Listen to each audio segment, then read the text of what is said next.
유해한 균주들을 밀어내기 위해서 제일 중요한 첫 번째,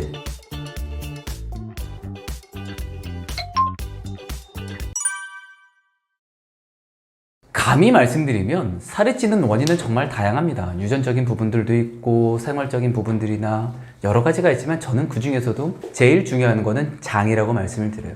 혹시 후생유전학이라고 들어보셨나요? 태어날 때부터 아이가 통통하게 태어나는 아이들이 있는데 뚱뚱하게 태어난 아이들은 거의 없어요.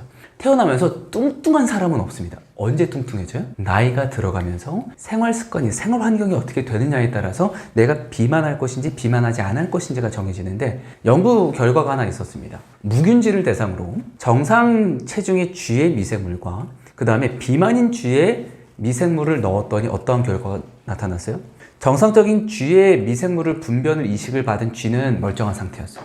자, 그런데 뚱뚱한 쥐의 미생물을 이식받은 묵인쥐는 같은 음식을 먹었음에도 불구하고 살이 더 많이 쪘습니다. 단적인 예로 말씀을 드렸지만 장내 미생물의 균형의 상태가 어떤지에 따라서 같은 음식을 먹었어도 얼마만큼의 영양소를 더 많이 흡수할지 누가 결정한다고요? 내가 결정하는 게 아닙니다. 장 속에 살고 있는 유해한 균들, 그러니까 장내 미생물들이 결정을 하기 때문에 균형, 다시 한 번 더, 균형이 너무나 중요해요.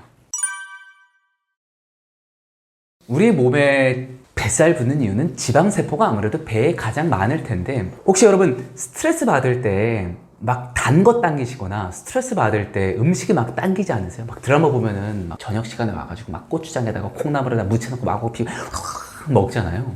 스트레스를 받으면 살이 찌는 이유가 있습니다. 우리가 음식을 먹었을 때 뱃살이면 살이 찌는 이유가 있습니다. 그 이유는 뭐냐면 이 코르티솔 같은 경우에는 활성화된 형태를 코르티솔이라고 얘기하는데, 소위 말하는 스트레스 호르몬이라고 이해하기 쉽게 붙였는데, 얘가 활성화되기 전의 호르몬의 이름을 코티손이라고 명칭을 합니다. 자, 그런데 우리가 코티손이란 녀석이 코르티솔로 변환이 되는 이유가 하나 있어요. 우리 복부에 HSD 효소라는 얘기 들어보셨습니까? 네, 생소하시죠? 이 HSD 효소라는 녀석이 있는데, 얘가 스트레스를 받으면요 스위치가 딸깍 켜져요. 어디에 제일 많다고요? 뱃살, 지방세포에 많이 있다고요. 이러다 보니까 지방세포 안에 숨겨져 있던 활성화되지 않았던 코티손 호르몬이 코르티솔 호르몬으로 변환이 되면서 음식을 와구와구하고 먹죠. 이러다 보니 장내 균형도 맞지를 않아. 그리고 정제된 음식들을 많이 먹고서 움직이지를 않네. 이러다 보니까 자연스럽게 어디에 살이 붙어요? 뱃살에 살이 붙는 거는 당연지사, 올바른 이치라고 얘기 드릴 수 있습니다. 생각해보시면 디톡스와 다이어트에 대한 차이를 조금 먼저 이해하실 필요가 있는데요. 원래 이 다이어트라고 하는 녀석은 실제 어원이 식단이라는 어원입니다. 근데 이게 현대 세대로 넘어와서 살을 빼는 행위로 바뀌었죠.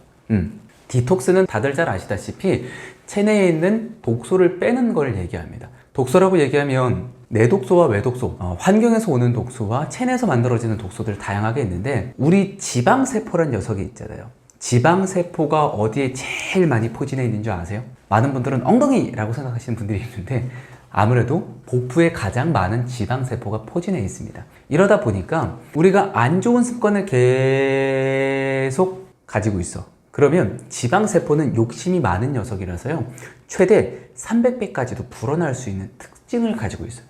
그래서 저기 서구 쪽에 있는, 미국 쪽에 있는 사람들 보면 어때요? 과연 이게 사람의 몸인가 싶을 정도로 땡땡하게 살이 찐 사람들이죠. 그만큼 지방세포는요, 좋은 녀석 나쁜 녀석 가리지 않고 다 잡아먹으면서 저장하는 역할을 합니다. 그러니까 우리는 어디에 있는 녀석을 빼줘야 되는 거예요? 지방세포 안에 있는 독소들을 빼줘야 되는 거예요. 자, 우리 몸은요, 음식을 먹든 음식을 먹지 않든 항상 해독이라는 작용을 합니다. 간은요, 항상 해독이라는 작용을 하고 있어요. 장도 미생물들이 항상 해독이라는 작용을 하고 있어요. 여기에 조금 더 도움을 받기 위해서 우리가 음식을 섭취를 하는 건데, 어떠한 음식을 섭취를 해서 해독하는 데, 즉 이 지방세포 안에 겹겹이 쌓여져 있는 독소를 뺄 것인지, 지방세포 안에 있는 독소를 빼면 자연스럽게 뭐가 빠질까요? 살이 빠지는 거예요. 이러다 보니까 디톡스를 하면은 살이 빠지는 건 자연적인 원리예요. 살이 빠지면, 독소가 빠지면 몸이 어떻게 돼요? 가벼워져. 몸이 상쾌해져. 그러니까 최고의 성형은 다이어트, 최고의 성형은 디톡스란 말이 괜히 있는 게 아닙니다. 결려요, 쑤셔요. 근데 살 빼니까 어때요? 디톡스라니까 몸이 가뿐해지잖아요. 의사분들도 항상 하시는 얘기가 있죠.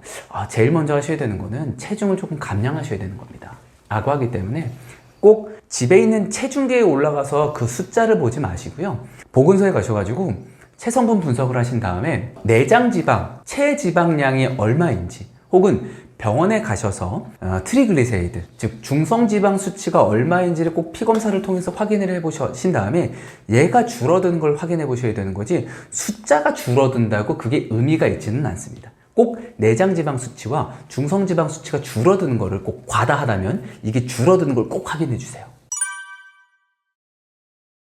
우리 장 속에는 참 여러 가지 균들이 살고 있습니다. 그 중에서도 이 유해한 균주들 중에서 살을 찌게 만드는 비만균이라고 이제 소위 재밌게 이름을 붙인 건데요. 우리 장 속에 살고 있죠. 이 비만균이 증식이 되는 원인은 당연히 자연식품이 아니라 가공식품입니다.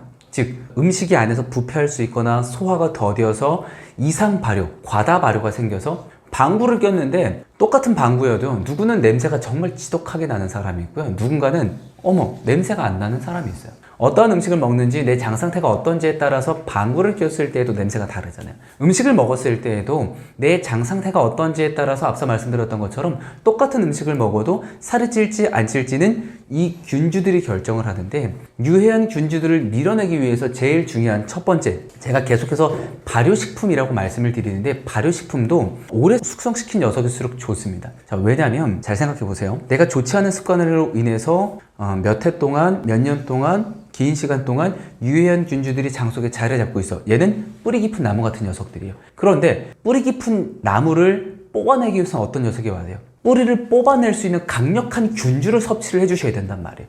이러다 보니까 발효식품도 그냥 발효식품 드시는 것보다 자주 섭취해 주시는 거 너무나 좋아요. 발효가 된 것들, 그래서 소위 우리가 소화되기 쉽게 먹기 위해서는 식초에 대한 얘기도 하죠. 매실 드실 때에는 시큼새큼한 거 드셔야지 달달한 거 드시는 거 아닙니다. 그리고 고추장이나 된장 이런 거 드실 때에도 합성 감미료 말고 오래 숙성시킨 것들을 드셔주시면은 드셨을 때의 속 편함이 다를 거예요. 이렇게 평상시에 발효식품과 친하게 지내시다 보면은 어느샌가 단 한순간에 바뀌지 않거든요. 어느샌가 장 속에 이 미생물의 구성이 바뀌어져 있을 텐데 저 같은 경우에는 어떻게 이 유해한 균주들을 좀 밀어내냐면 저도 이제 공부를 하면서 쌀 씻은 물을 발효시키는 방법을 배웠어요. 쌀 씻은 물, 첫 번째 물은 버리고 두 번째, 세 번째 씻은 물을 가지고 이 설탕 반컵, 1.5리터 기준 설탕 반컵, 소금 한 티스푼, 그리고 제가 사용한 특허 균주가 있어요. 특허 균주가 있는데 이 특허 균주를 한 3g 정도 넣어가지고 발효를 시킵니다. 그러면 발효를 시킨다는 거는 진공 상태에서 발효가 되거든요. 산소가 없는 상태에서 발효가 되기 때문에 뚜껑을 꽉 닫아줘요. 그러면 얘가 하루가 지나고 이틀이 지나고 3일이 지나면 어떤 일이 생기냐면 첫 번째로 가스가 생깁니다. 그리고 두 번째로 뽀글뽀글 뭐가 올라와 있는데 우리 보면은 통 위에 보면은 그 커피 먹을 때 이 끄레마라고 얘기하죠. 끄레마처럼 유산균 띠가 이렇게 발효가 돼가지고 올라와져 있어요. 저는 이렇게 음료를 발효시켜서 먹었습니다. 사과즙도 발효시켜서 먹고요, 포도즙도 발효시켜서 먹고요, 홍삼도 발효시켜서 먹고 모든 걸 다 발효시켜서 먹었어요. 이랬더니 저에게는 좀 유의미한 결과를 가지고 왔습니다.